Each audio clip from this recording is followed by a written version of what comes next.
ভগবান শ্রীকৃষ্ণের বয়স তখন মাত্র 7 বছর। তিনি দেখলেন বৃন্দাবনের ব্রজবাসীরা ইন্দ্রদেবতার পূজা করছে।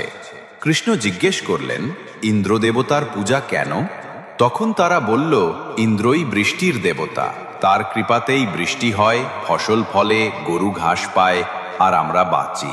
তখন কৃষ্ণ মৃদু হাসলেন, বললেন, আমাদের জীবনের আসল রক্ষক তো প্রকৃতি, এই গোবর্ধন পর্বত।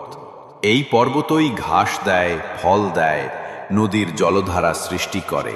তাই আসুন আমরা গোবর্ধন পর্বতেরই পূজা করি। ব্রজবাসীরা কৃষ্ণের কথায় রাজি হল। তারা দুধ, দই, মাখন, ফল, অন্নকূট সাজিয়ে গোবর্ধন পূজা শুরু করল।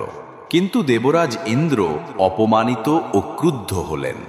তিনি আকাশে বজ্রপাত সহ প্রবল বর্ষণ নামালেন। চারদিক জলমগ্ন হয়ে গেল। ব্রজবাসীরা বিপদে পড়ল। তখন শ্রীকৃষ্ণ তাদের রক্ষায় কনিষ্ঠ আঙুলে তুললেন গোবর্ধন পর্বত। 7 দিন 7 রাত ধরে সবাই সেই পর্বতের নিচে আশ্রয় নিল। বৃষ্টি থামল না, কিন্তু কারো কোনো ক্ষতি হল না। শেষে ইন্দ্র বুঝলেন কৃষ্ণই পরমেশ্বর বিষ্ণুর অবতার। তিনি নত হয়ে ক্ষমা চাইলেন এবং আশীর্বাদ করলেন, যে গোবর্ধন পূজা করবে তার ঘরে চিরকাল সুখ ও সমৃদ্ধি থাকবে। সেই থেকেই কালী পূজার পরের দিন বা তার পরের দিন গোবর্ধন পূজা পালিত হয়। বাংলার গ্রামীণ জীবনে একে অনেকে বলে সুখসারি পূজা।